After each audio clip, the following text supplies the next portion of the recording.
The Trumpet Daily program begins right now. Today's world news, what it means, where it's taking us. I bring you the one and only possible message of world peace. This is a message of hope, tremendous hope. And he said unto me, you must prophesy again. And now, The Trumpet Daily with Stephen Flurry. Hello again, everyone, and welcome back to the Trumpet Daily Radio Show. Hard to believe it's already Friday afternoon here in the lovely Edstone area. But good morning to you if you're in the U.S. or thereabouts, and good evening to those in Australia and the Philippines. We've got listeners all over the world, as I noted just the other day, and lots to get to on this last show of the week. I realized sometime this morning that I think I might have binged watched too much on President Trump yesterday. At least it was on news. I guess you could categorize it as research. I'm doing it for you, the viewer, or you, the listener. But he had this interview with CBS 60 Minutes, Leslie Stahl, and he released the unedited version of it ahead of the CBS report. And so that was really revealing to watch that, particularly to see how Leslie Stahl treated him, the reporter, that is. So I saw that just after dinner, and then I watched the documentary with my wife, or most of it, before we got a little bit tired. The Plot Against the President, and that's on Amazon, I believe. And so that was, of course, going back over the last several years, the attack, the coup attempt against the President of the United States. And then, of course, you have the debate between President Trump and Joe Biden in the middle of the night, which I happened to see. I'm still on Edmond time.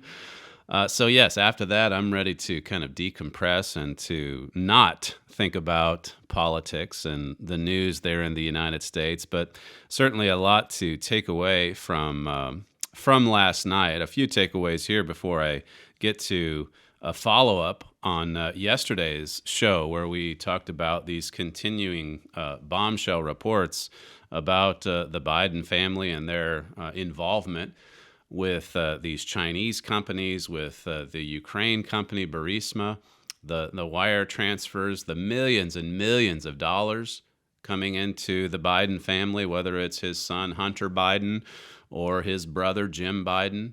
And of course, if we are to believe the email exchanges, the cut that Joe Biden got himself, he actually made a statement last night in the debate that his son didn't make any money off of China.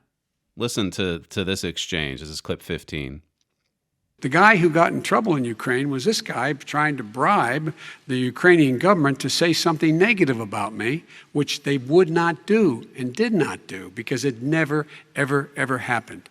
My son has not made money in terms of this thing about, what are you talking about, China. I have not had, the only guy made money from China is this guy. He's the only one. Nobody else has made money from China. He said, my son has not made money in terms of this thing about, well, what are you talking about? And then he comes to mind, China. So his son hasn't made money in China. His son, the Biden family, made millions in China. He said further, he's the only one, pointing to Donald Trump. Nobody else has made money from China. That was the first of many lies that we would hear throughout the night, and a stunning admission, which came toward the end of the debate, where he said that he was going to phase out the oil and gas industry. I've got the soundbite for that here in just a second. But to just give you a few general takeaways, I think that most would agree that President Trump performed quite well during the debate.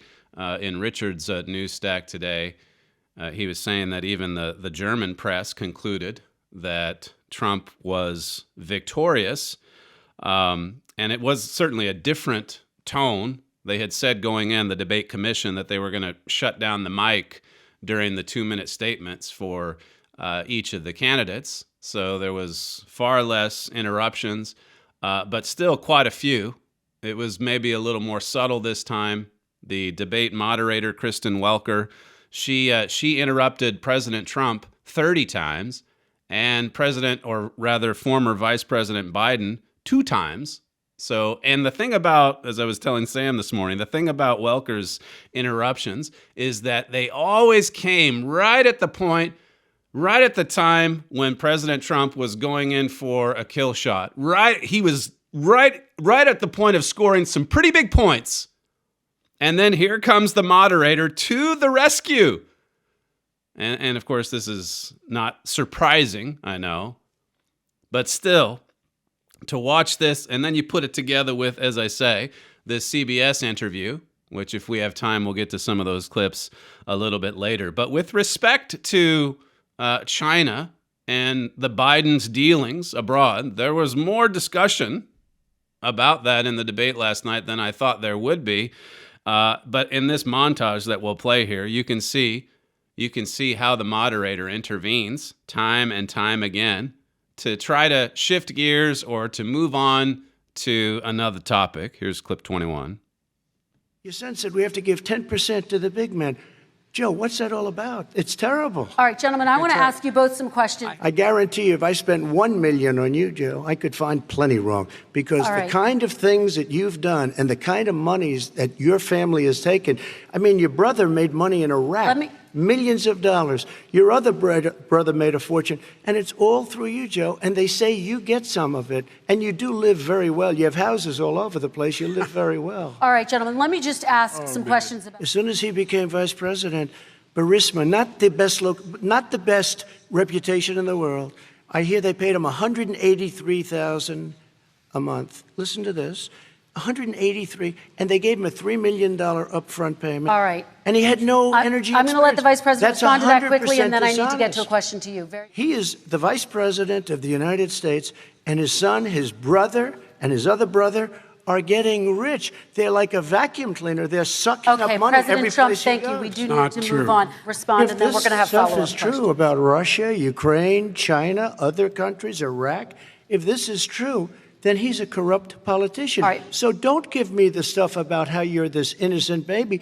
Joe, they're calling you a corrupt politician. Nobody's President Trump, I want to stay on the issue of race. We're talking about the issue. President Trump, we're talking about race right now, and I do want to stay on the issue of race. You mean the laptop is now another Russia hoax? And that's exactly what. Is this that's where you're exactly going? what. This is where he's going. The laptop is Russia, Gentlemen, Russia. I want to stay on the issue of race. You have to be kidding. Here we go again with Russia. We're going to continue on the issue of race. An idea of the constant interruptions, and that most of the theme there throughout was these business dealings abroad. So as I say, it was covered a fair bit, mostly coming from President Trump. To her credit, she did ask one very general question, about your son's business dealings, if there's a conflict of interest or anything shady going on there. And then that was pretty much it. But there at the end, and this came away from Biden's responses to the president's charge, he basically, and the media led with this days ago, it's Russian disinformation. It's another attack from Russia. And so that's what the Biden camp now has settled upon. That's going to be their line of defense. Even as we see all of these revelations, and there were quite a few of them yesterday. Really, you could argue that was the more significant news of the day. Let me just finish with this segment anyway with a few more of the outright lies that Joe Biden said last night. And he can get away with this because, well, the fact checkers, they don't really care when he lies. They're just hanging on every single word that Donald Trump says. This is clip 14. My response is he is xenophobic, but not because he shut down access from China. And he did it late after 40 countries had already done that. So that was his response to President Trump when he locked down the United States or prevented travelers coming in from China. And when he did that, the tweet in response to it, this is from Joe Biden. He said, "Stop the xenophobic fear-mongering." And then last night he says, well, he is a xenophobe, but it wasn't because of shutting down access to China. So that's one example from last night. Then go ahead and play clip 16. The idea that I want to eliminate private insurance, the reason why I had such a fight with 20 candidates for the nomination was I support private insurance. That's why I didn't. Not one single person with private insurance would lose their insurance under my plan, nor did they under Obamacare. Nor did they under Obamacare. Millions of people lost their insurance because of Obamacare. Now he comes out and he mentions Biden care. I guess Obamacare, which he worked with Barack Obama on, is not good enough. So he's got his plan on top of that. But here he is last night saying that nobody lost their plan. And of course, that has happened. Millions upon millions. Here's the one where he said that he never said that he was opposed to fracking. This is number 13. And what about fracking? All right, let me allow Vice President Biden to respond. I never said I oppose fracking. You said it on tape. I did. Show the tape. Put it on your website. I'll put it on. Put it on the website. The fact of the matter is he's flat lying. And I think the Trump campaign posted it within an hour after the debate. It might have been within 15 minutes because they've already had an ad out there showing that again and again. He said it. Kamala has said it. This is the radical left position. We're going to eliminate fracking. And then there he was last night saying, "I've never said I oppose that." And then the president says, "Yes, you have. It's on tape. We'll show the tape." And so he did. Just moments after the debate was over. President Trump brought with him to the debate Tony Bobulinski. And if you listened to the program yesterday, you know who this is. This is the decorated Navy veteran, the former business partner of the Biden family with Hunter Biden. And Mr. Bobulinski, he gave this 7-minute press conference just 2 hours before the debate yesterday. And I think this is perhaps the best move of the day for the president. It was a pretty good day for him overall. He made that statement years ago. We're going to win so much that we're going to get tired of winning. He knew that CBS was planning for a carefully edited hit job this Sunday on 60 Minutes. So he comes out and says, "Hey, here's the whole unedited version. Here's the unedited version of the interview." Then you have all of these ongoing revelations about the scandalous behavior of the Biden family. A crime family. That's what it is. And so he brings Bobulinski with him to the debate. And Mr. Bobulinski has a press conference just a couple of hours before. And then, of course, you have the debate performance itself. But this is a scandal. As much as the major media is trying to smother it, it's a scandal that's not going away.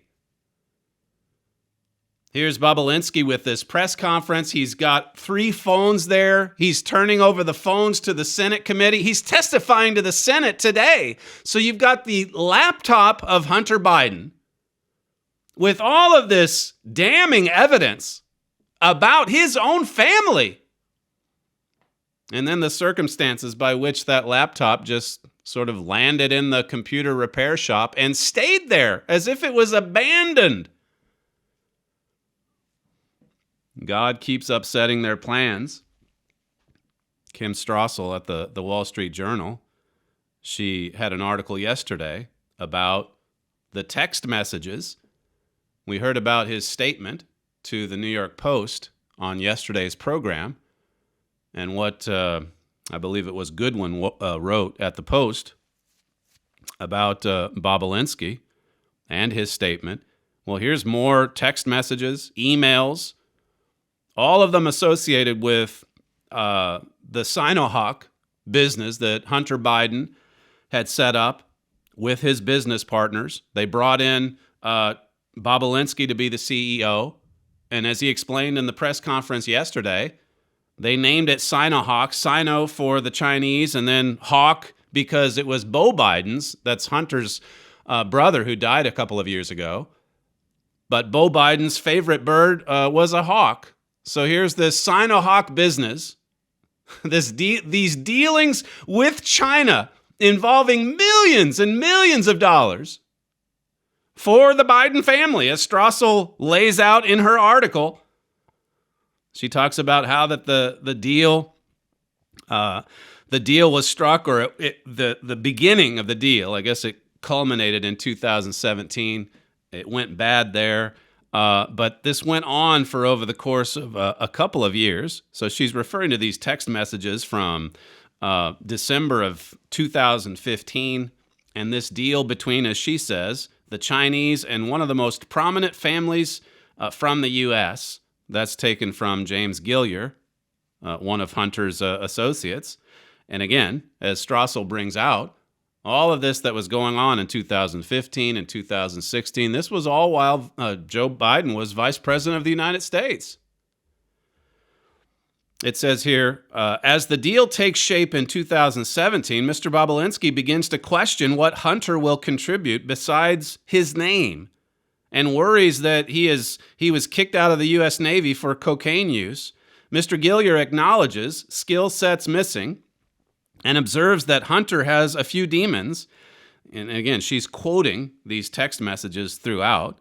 He explains that, quote, in brand, Hunter is imperative, but right now, he's not essential for adding input. Mr. Bobulinski writes that he appreciates the name leverage being used, but thinks the economic upside should go to the team doing the actual work.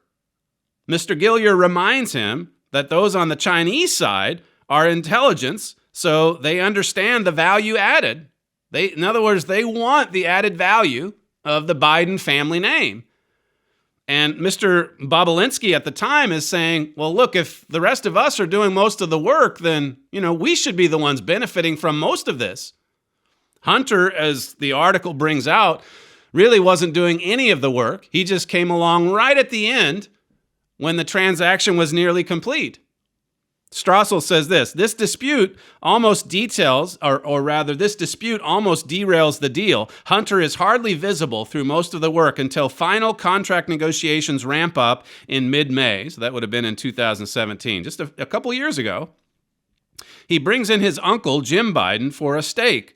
Mr. Gillier, in a text message, soothes Mr. Bobulinski with the promise that Jim's addition strengthens our USP, our unique selling proposition, to the Chinese, as it looks like a truly family business. That's a direct quote. It looks like a truly family bit. We've got to get the Bidens in here. We need Hunter. We need Uncle Jim. And we need the big guy too. Oh yes, we need the chairman. That would be Joe Biden. It says Hunter in texts and emails wants offices in 3 U.S. cities, significant travel budgets, a stipend for Jim Biden, a job for an assistant, and more frequent distributions of any gains. As for annual pay, writes Strassel, he explains in an email that he expects a lot more than $850,000 a year. That's what Bobulinski was receiving as CEO. Hunter basically saying, look, I'm going to need a lot more than that. It says Mr. Bobulinski pushes back, warning Mr. Gillier in a text that they need to manage Hunter because he thinks things are going to be his personal piggy bank. It says the duo worry about his mental state, substance abuse, and his ability to make meetings.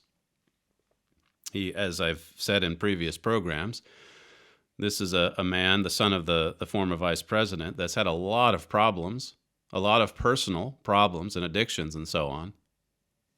But here he is setting up all of these transactions in which he would benefit personally, and so would his uncle. and his father too. This is from the press conference yesterday that Tony Bobulinski gave just a couple of hours before the debate. As I say, he was brought to the debate as a guest of Donald Trump. Clip 17. I also had a disagreement with Hunter about the funds CFC was contributing to Sinohawk. Hunter wanted $5 million of those funds to go to himself and his family. So he wanted the funds wired directly to an entity affiliated with him. I objected because that was contrary to our written agreements concerning Sinohawk. He said, referring to the chairman, his father, that CFC was really investing in the Biden family, that he held the Trump card, and that he was the one putting his family legacy on the line. He also said to me on May 17th, 2017, that CFC wanted to be my partner, to be partner with the Bidens.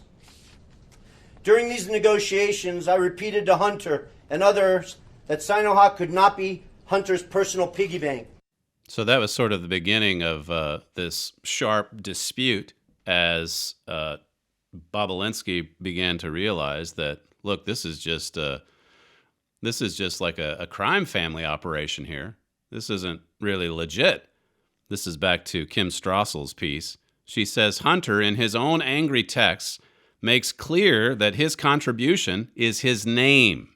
He rails at Mr. Bobulinski that the CEFC heads, that's the Chinese company, are coming to be my partners, to be partners with the Bidens. That's a direct quote from Hunter.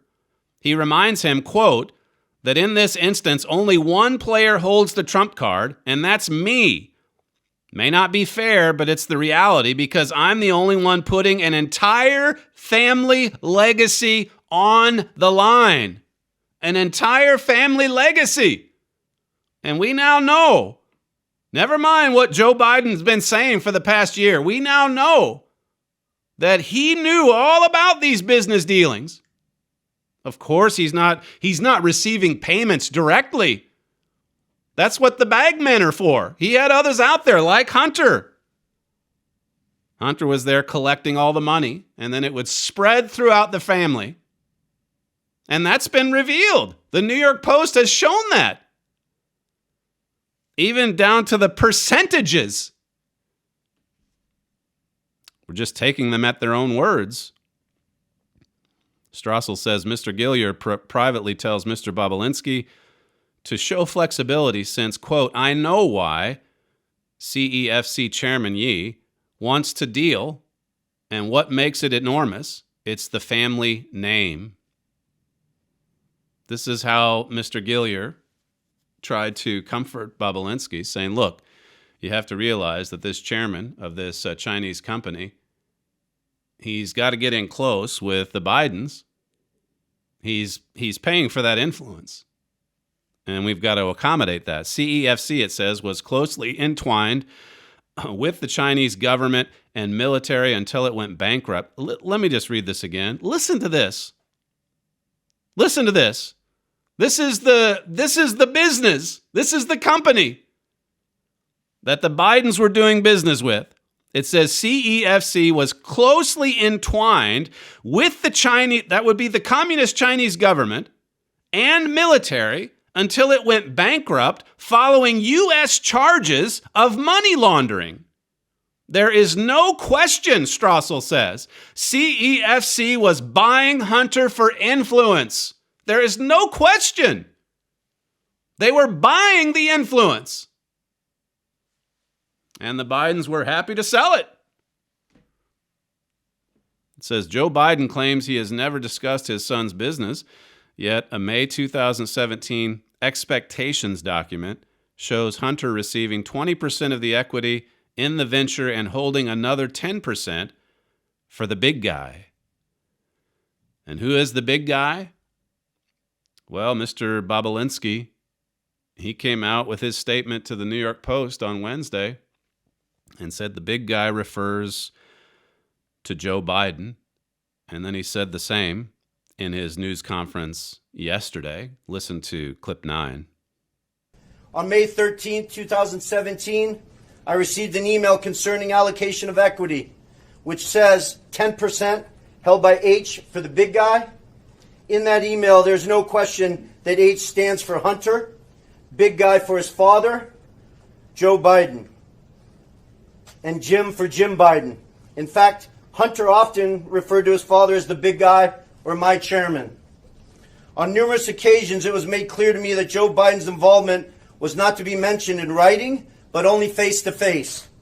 In fact, I was advised by Gillier and Walker that Hunter and Jim Biden were paranoid about keeping Joe Biden's involvement secret. Right, you've got to keep Joe Biden's name out of the texts and emails. And even still, it works its way in there. Big guy, chairman.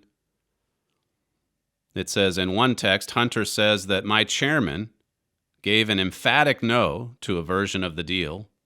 An emphatic no. Mr. Walker, Hunter's partner, explains in a text to Mr. Bobulinski that when Hunter said his chairman, he was talking about his dad.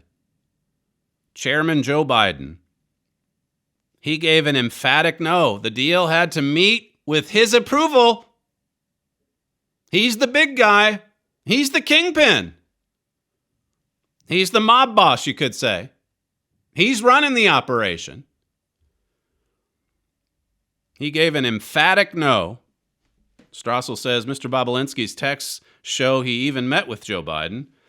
And then further on, the deal fell through on the Chinese end in the summer of 2017. CEFC was supposed to supply $10 million. It never arrived. This is where the Johnson report comes in. Now she's talking about the Senate report that was publicized or made known, I guess, about a month ago now. It's where the Senate report comes in. It says the Senate report notes that CEFC wired $5 million to a company called Hudson West in August 2017. The report says an associate of CEFC Chairman Yi in September opened a line of credit under Hudson West's name, and Hunter, Jim Biden, and Jim Biden's wife, Sarah, were given credit cards associated with the account and bought items totaling more than $100,000. The report says Hudson West also sent $4.7 million in consulting fees to Mr. Biden's law firm over the course of a year. Mr. Bobulinski suspects Hunter and Jim had found an easier way to cash in on their name, one that didn't involve pesky partners and complex details. So the deal fell apart.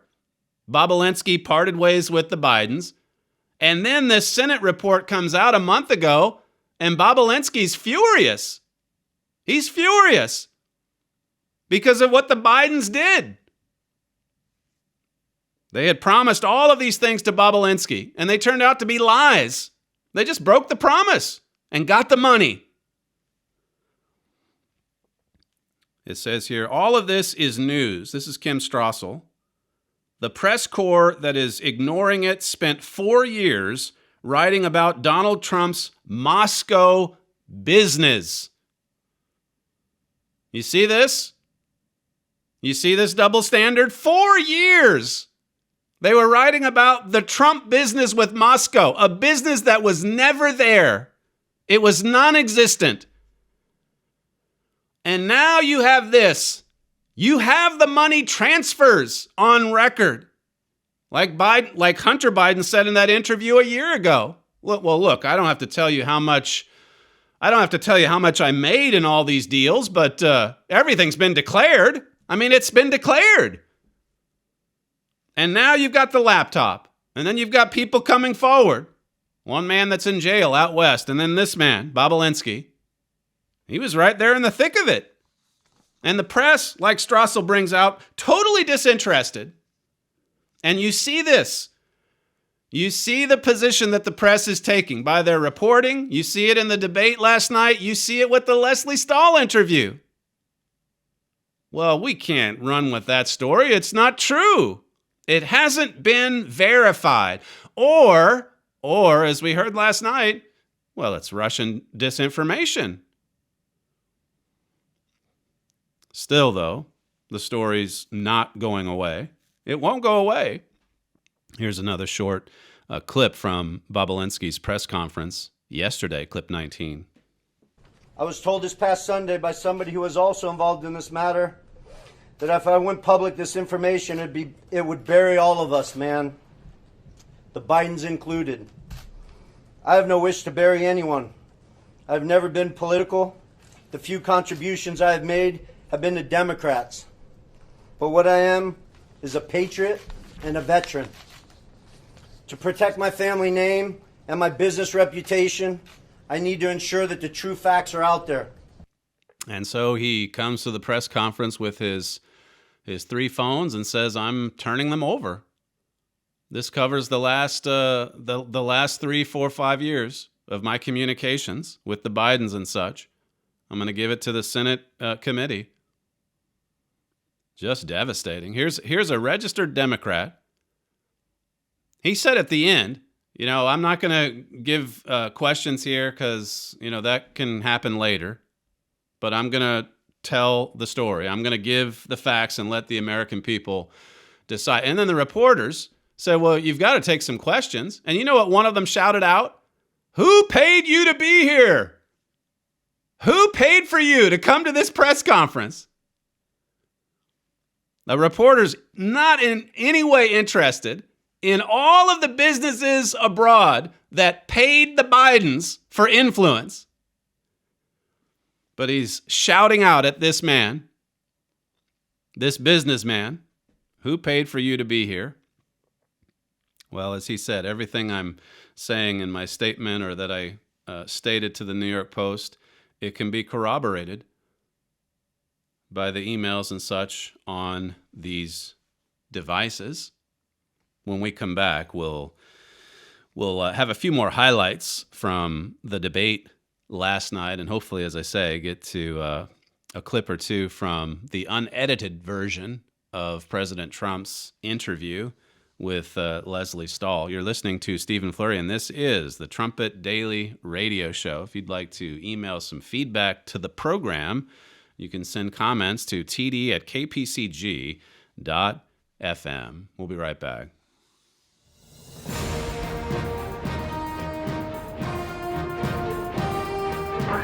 This is KPCG-FM, and this is the Trumpet Daily. Freedom is one of the most sought-after ideals in human history. Man's search for freedom has taken him into the fiercest of protests, struggles, revolutions, civil wars, and even world wars. Today, in the midst of free societies, many continue to fight for what they perceive as ever greater freedoms. And yet, many of these same people are actively fighting against law. Few people understand that this war against law actually undermines true freedom. To learn more, request Gerald Flurry's booklet, No Freedom Without Law. In this free booklet, you will see what the Bible says about the latter-day spirit of rebellion and lawlessness that is now so common in our nations today. Also request America Under Attack. In this booklet, you will learn more about the spirit behind this attack on law. You'll see where this is leading. Both booklets are offered freely at no cost or obligation to you. Request No Freedom Without Law and America Under Attack. Email your request to td@kpcg.fm or visit thetrumpet.com. From the Philadelphia Church of God campus in Edstone, England, this is the Trumpet Daily Program with Stephen Flurry. Say we're learning to live with it. We have no choice. We can't lock ourselves up in a basement like Joe does. He has the ability to lock himself up. I don't know. He's obviously made a lot of money someplace, but he has this thing about living in a basement. People can't do that. By the way, I, as the president, couldn't do that. I'd love to put myself in the basement or in a beautiful room in the White House and go away for a year and a half until it disappears. I can't do that. That's a clip from the early part of the debate last night, with the first question being about COVID-19, lockdowns, and so on. And what a contrast between the two parties. The one that wants universal mask mandates and to stay locked away in the basement, as the president said there. And then the other side that wants to get on with with our lives. As the president said, I can't just hunker down in a beautiful room somewhere in the White House. We've got to go forward. The tone was stark, the difference in the tone. The president taking a more positive approach to life moving on, and of course the Democrats, who still are very much saying you need to be very scared. You need to focus solely on the fact that this is dangerous and deadly. So that was at the start. And then, surprisingly, it didn't take long for them to get into the Biden scandal. And I mentioned yesterday how surprised we'd be if the moderator brought it up. And it was actually Joe Biden who inadvertently brought it up. You can hear him, I think, debating here in this clip as to whether he should even go there. This is clip 10. His own national security advisor told him that what is happening with his buddy, I will. His buddy, Rudy Giuliani, he's being used as a Russian pawn. He's being fed information that is Russian, that is not true. So he went there, and that, in my mind, is a pretty big mistake. It opened the door to quite a bit of reaction from President Trump. Here's one of those, clip 11. Number one. Number two, I don't make money from China. You do. I don't make money from Ukraine. You do. I don't make money from Russia. You made $3.5 million, Joe, and your son gave you. They even have a statement that we have to give 10% to the big man. You're the big man, I think. I don't know. Maybe you're not, but you're the big man, I think. Your son said we have to give 10% to the big man. Joe, what's that all about? It's terrible. All right, gentlemen. That's the president saying you get the 10% cut, or at least the big guy. He got that wrong. It's actually the big guy. That's in the email messages. And Bobulinski says the big guy clearly is Joe Biden. Listen to another exchange between President Trump and former Vice President Biden, clip 12. Respond, and then we're going to have follow-up questions. If this stuff is true about Russia, Ukraine, China, other countries, Iraq, if this is true, then he's a corrupt politician. All right. So don't give me the stuff about how you're this innocent baby. Joe, they're calling you a corrupt politician. Nobody's President Trump, I want to stay on the issue of race. We're talking about the issue. Laptop from hell. President Trump, we're talking about race right now, and I do want to stay on the issue of race. President Trump, I have to respond to that. Please. Because look, very quickly. There are 50 former national intelligence folks who said that what he's accusing me of is a Russian plant. They have said that this has all the 5 former heads of the CIA, both parties, say what he's saying is a bunch of garbage. Nobody believes it except his and his good friend Rudy Giuliani. You mean the laptop is now another Russia hoax? The moderator tried to bail him out there, but he wanted to respond. And as I said earlier, this is the position now. It's all a hoax. None of what Giuliani or others are saying can be verified. So this is why we have to smother it. This is why we don't cover it. Leslie Stahl at 60 Minutes, as I said earlier, she comes in looking to basically piece together an interview, as they often do, and then put it on the show Sunday night and do everything possible to make President Trump look bad. And what was released yesterday was just a continuous, I think, 37 or 38-minute video of the sit-down with Leslie Stahl. And listen to this exchange from that, clip 1. He's in the midst of a scandal. His family is corrupt. Okay, he's corrupt. He's a corrupt politician. And he's walking with ice cream. And the question the media asks him, what kind of ice cream, what flavor ice cream do you have? And he's in the midst of a scandal. He's not. And he's taking, of course he is, no, Leslie. Come on. Of course he is. You See know, that? they had the Senate So committee, you're Republicans. like big tech. You're protecting him. That's Leslie Stahl. Again, the audio is not perfect because it's. I think it was just probably taken from an iPhone, the footage. But that's Leslie Stahl in the background saying he's not in the midst of a scandal. She's already decided. And all of this evidence, this avalanche of evidence just keeps coming in. And she's decided that there's nothing scandalous there. So they have this section where they go back and forth from the Biden scandal right now and the Russian hoax from a few years ago. And listen to what the same reporter has to say about the bigger scandal of trying to take down a sitting president illegally. This is clip 2. Let me tell you, it's the second biggest scandal. So, the biggest scandal was when they spied on my campaign. They spied on my campaign. There's no real evidence of that. Of course there is. No. It's all over the place. Leslie, Sir, they spied on my campaign and they got caught. Can I say something? You know, this is 60 Minutes, and we can't put on things we can't verify. You won't put it on because it's bad for Biden. We can't put on things we can't verify. Leslie, they spied on my campaign. We can't verify. It's been totally verified. No. It's been, just go down and get the papers. They spied on my campaign, they got caught. No. And then they went much further than that, and they got caught. And you will see that, Leslie, and you know that, but you just don't want to put it on the air. As a matter of fact, I don't know that. Okay. That's a CBS reporter, long time reporting, a smart individual. And on the subject of spying on the Trump campaign, she says there's no evidence. She says it's not been verified. It's not been verified.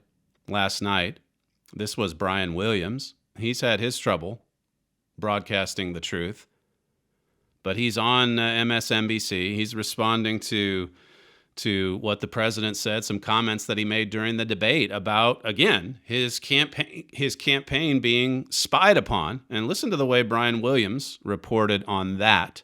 Clip 3. There were a lot of echo chamber references, a lot of references that rally audiences would get and right-wing media audiences might get, but a national audience not read up on all of it might not. So we heard about the phony witch hunt, in his words. We heard about they spied on his campaign erroneously. We heard about the spying, and again, that's erroneous, says Brian Williams. After all this time, after all the investigations, after all of the evidence, after all of the hearings, after all of the FISA applications, and it's all laid out there, bit by bit, by the way, in that Amazon movie, the plot against the president, it's all there. And yet here are the major mainstream reporters, all of them Democrats through and through, radical leftists through and through, saying there's no evidence, none whatsoever, that you were even spied on. They can't even accept that the Obama officials spied on the Trump campaign. So in the CBS interview last night, or the one that was released, then he's talking here, the president is, about the Biden scandal. Here's clip 4. It's one of the biggest scandals I've ever seen, and you don't cover it. You want to talk about... Well, because it can't be verified. You want to talk about insignificant things. I'm telling you. Of course it can be verified. Excuse me, they found the laptop. Leslie. It can't be verified. What can't be verified? The laptop. Why do you say that? So that's not verified either, the laptop. It's Russian disinformation. They've already concluded this. These are reporters daily making total fools of themselves, just blatantly biased, blinded by bias, so blinded they cannot see the truth if it's dangling there right in front of their eyeballs. They cannot see it. They will not see it. Willful blindness.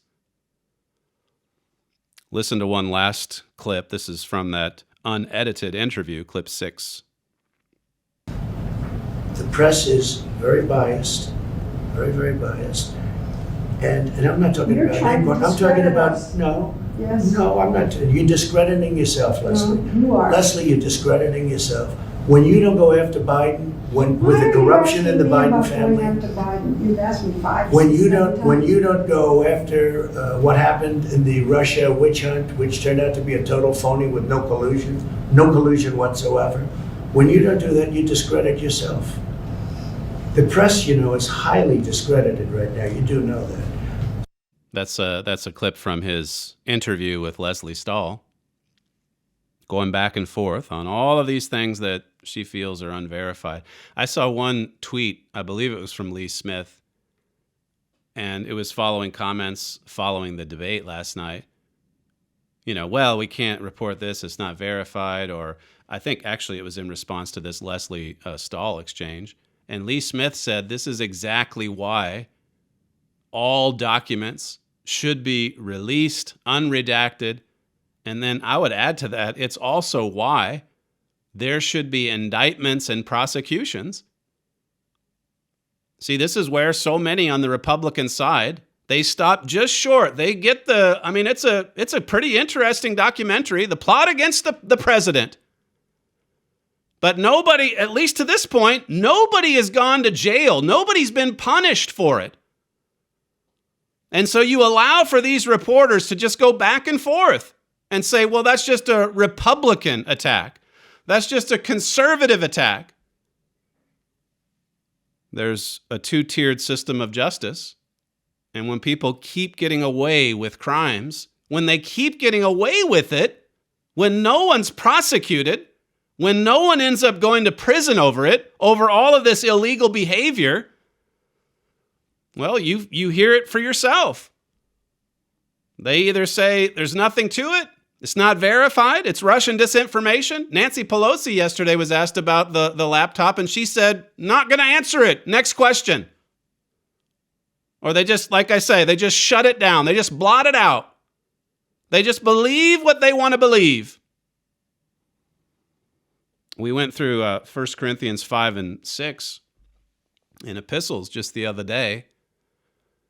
And this is God's government operating in the first century. The Apostle Paul, he's dealing with this situation where he says, it's been commonly reported to me that there's fornication among you. It's happening in your congregation.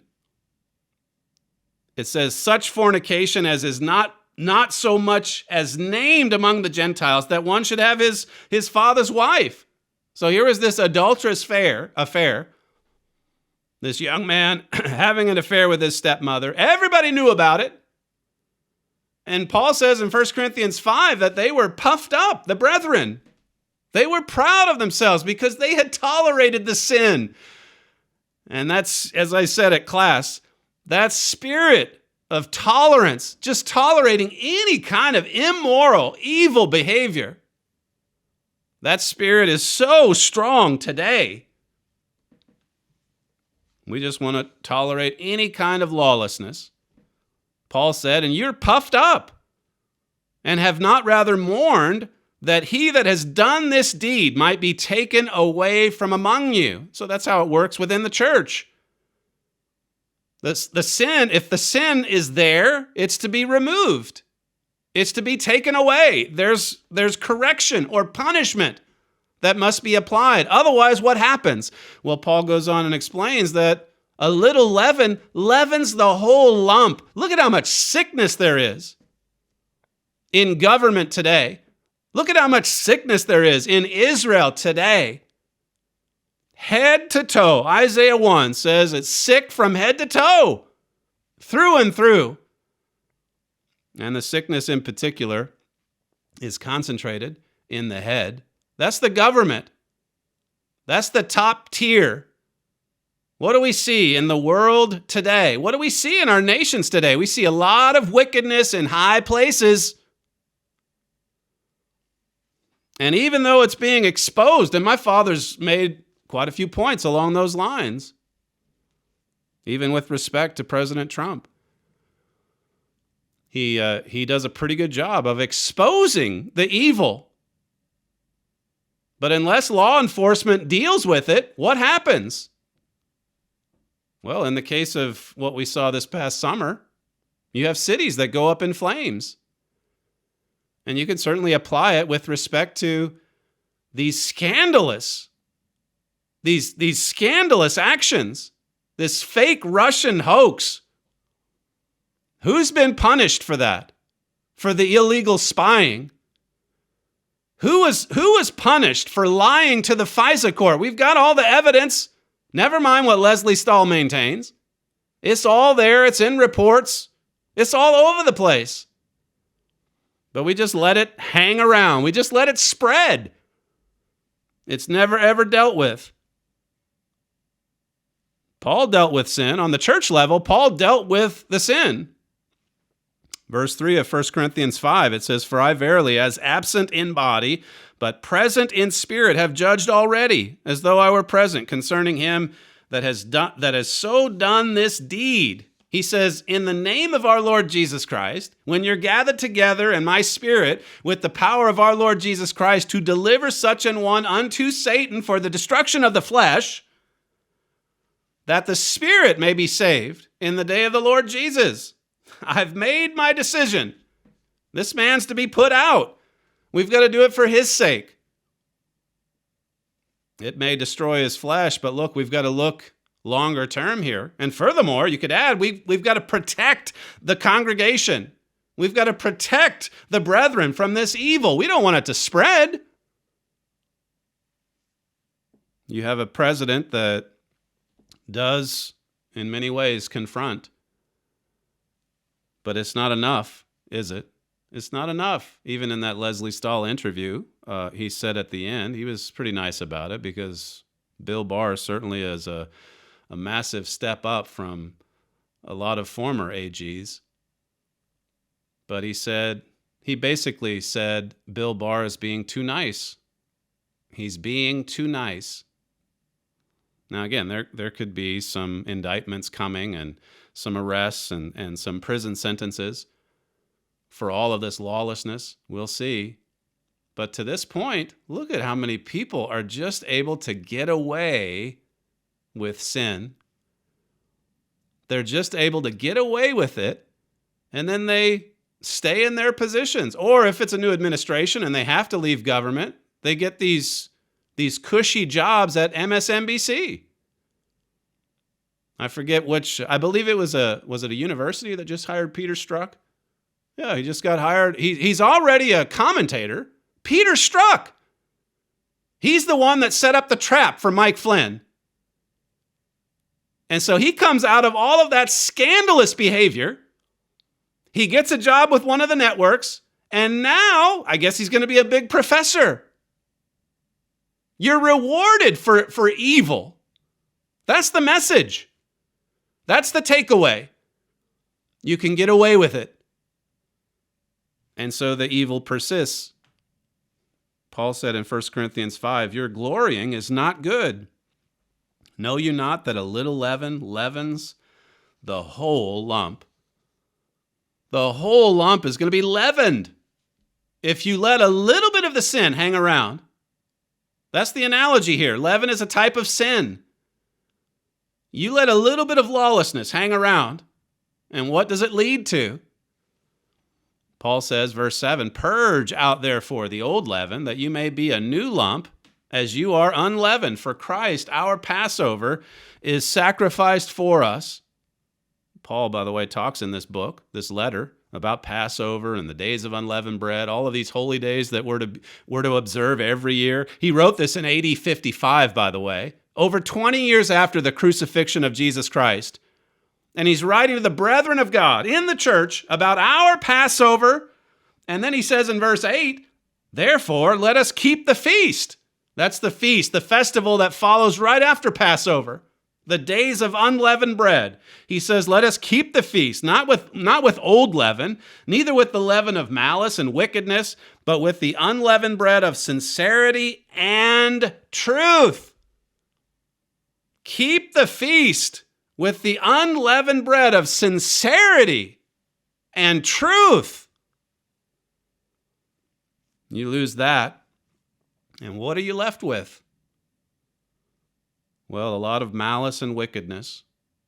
If truth fails, then you have a lot of people engaging in malice and wickedness. God brings us into the church. He calls us out of this evil world, and it is an evil world. Galatians 1:4, the present evil world. We see evidence of this every single day. We see evidence of this every single day on this program. the sickness, the evil that runs through and through. God says to us, true Christians, therefore let us keep the feast. Let's keep the feast of unleavened bread, not with old leaven, neither with the leaven of malice and wickedness, but with the unleavened bread of sincerity and truth. You're listening to Stephen Flurry, and this is the Trumpet Daily Radio Show. If you'd like to email the program, you can send comments to td@kpcg.fm. Thank you for joining us today. Thanks for joining us this week, and we'll see you Monday.